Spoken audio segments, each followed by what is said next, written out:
Luke carried her to his truck like she was made of glass, careful not to jostle her broken frame. She weighed almost nothing in his arms, the way a bundle of firewood does when it's been picked over too many times. Her skin was hot with fever, and every shallow breath rattled against his chest. He eased her onto the passenger seat, tucking the blanket around her, though it was more dirt than fabric at this point. He shut the door soft as a prayer, then leaned against the side of the truck, drawing in a long breath. His hands trembled. He wasn't used to trembling. "What in God's name happened to you, lady?" he muttered to the darkening horizon. The prairie gave no answer, just the lonely whistle of the wind pushing tumbleweeds across the road. When he climbed back in, she stirred. Her eyelids fluttered, lashes clumped with tears and dust. "Don't take me back," she whispered. Luke turned the key, the old Chevy rumbling to life. "I don't know where you been, ma'am," he said firmly, "but I sure as hell ain't takin' you back there." Her eyes searched his face like she was trying to measure truth. After a moment, she let out a weak sigh and slumped against the window. The ride to his ranch felt longer than usual, every mile carrying the weight of mystery. He kept glancing at her, at the bruises, the cracked lips, the trembling in her hands. Whoever had done this hadn't just wanted to hurt her. They'd wanted to erase her. By the time they reached his gravel driveway, night had swallowed the sky. Luke parked near the barn and killed the headlights, the sudden darkness wrapping them like a secret. For a second, he sat there, gripping the wheel, fighting down the anger boiling in his gut. She shifted again, murmuring something he barely caught. "If they find me, they'll kill us both." Luke turned, voice low and steady, the way he'd talk to a spooked horse. "Ma'am, listen here. Nobody's finned in you tonight. Not while you're under my roof." Her lips trembled, but she nodded faintly, as if clinging to the sound of certainty in his voice. He helped her inside, boots studding on old wood as he carried her into the living room. He laid her on the couch, the firelight painting her face in a flicker of shadows and truth. Up close, the horror was even clearer, rope burns deep and raw, bruises in the shape of fingers, a welt across her collarbone that told of a heavy strike. Luke stumbled back a step, his breath catching again.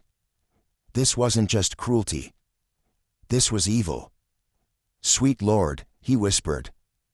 The woman's eyes opened just enough to catch his reaction. A tear slid down her cheek, and she turned her face toward the couch cushion, ashamed of the body that bore her pain. Luke clenched his fists. He wanted to storm out, find whoever had done this, and drag them through the dirt by their teeth. But he forced himself to breathe, to stay in the moment. Right now, vengeance didn't matter. Survival did. He knelt beside her, voice softer now. "I know you been through hell, but you ain't there no more. Not tonight. You hear me?" She didn't answer, but her hand twitched, reaching just slightly toward his. That was enough. Luke sat back on his heels, staring into the fire, realizing the night had just changed everything. This woman wasn't a stranger anymore. She was a soul put in his path for a reason. And he'd be damned if he let that reason slip away. The fire had burned down to glowing embers, painting the living room in a soft red light. Emily stirred on the couch, the blanket tucked under her chin. Her face was pale, but the tightness in her jaw had softened into something closer to sleep. Luke sat across the room in his old rocking chair, hat tilted low, watching like a sentinel. He hadn't slept. Every creak of the house made his shoulders tighten. Every gust of wind against the shutters had him scanning the dark beyond the windows. She had warned him, "If they find me, they'll kill us both." And Luke believed her. Whoever had left her in this state wasn't the kind to forgive escape. But when her eyes fluttered open and found him sitting there, her fear softened just a fraction. "Why are you still here?" she whispered.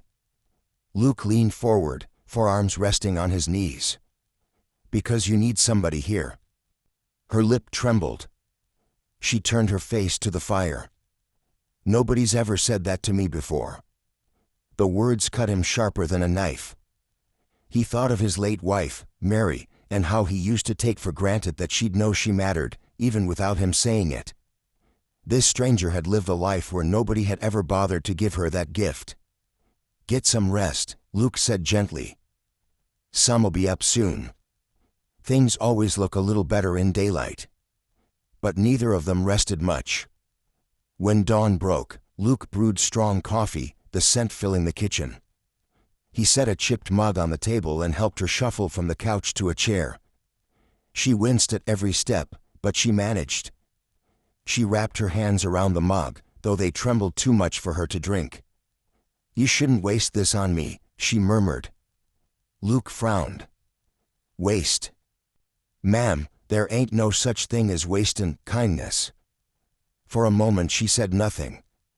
Then she lifted the mug, sipped carefully, and closed her eyes like the warmth itself was a kind of miracle.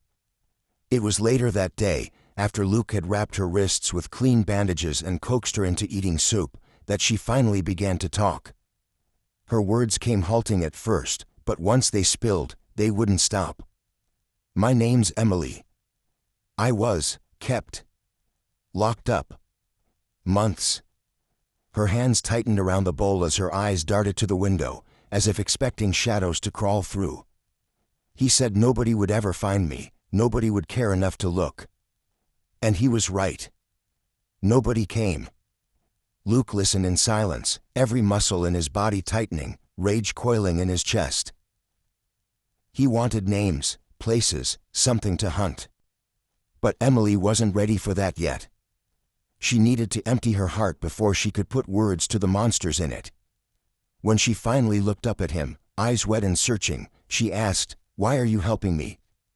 You don't even know me." Luke sat back, chewing on his answer. Then he spoke the plain truth. "Because once, I lost someone who mattered. And I know what it feels like to wish to God somebody had stepped in sooner. I ain't makin' that mistake twice." Her chin trembled, but she nodded, wiping her cheek with the back of her hand. For the first time since he'd found her, there was something like belief in her eyes. Over the next few days, life on the ranch became their strange new rhythm. Luke worked the cattle in the mornings, coming back often to check on her. Emily, too weak to help at first, would sit wrapped in a quilt on the porch, sipping broth and watching the horizon. The silence between them wasn't heavy, it was healing. One afternoon, Luke came back from mending a fence to find her standing barefoot in the dirt, the sun on her face. She turned toward him, and for just a second, she smiled. Not a full smile, but enough to break the dam inside his chest. "You ever ride?" he asked, pointing to the pasture. Her laugh was soft, almost disbelieving. "Ride? I've never even touched a horse." Luke grinned faintly. "Then you're overdue." The next day, he helped her into the saddle of his gentlest mare, guiding her hands to the reins. She was stiff with fear at first, but as the horse stepped forward, her shoulders loosened. The prairie wind caught her hair, and she laughed, really laughed, for the first time in months. Luke walked beside the horse, smiling quietly. Later that evening, as they sat on the porch watching the sun bleed red and orange over the horizon, Emily turned to him. Her voice shook, but her words were steady.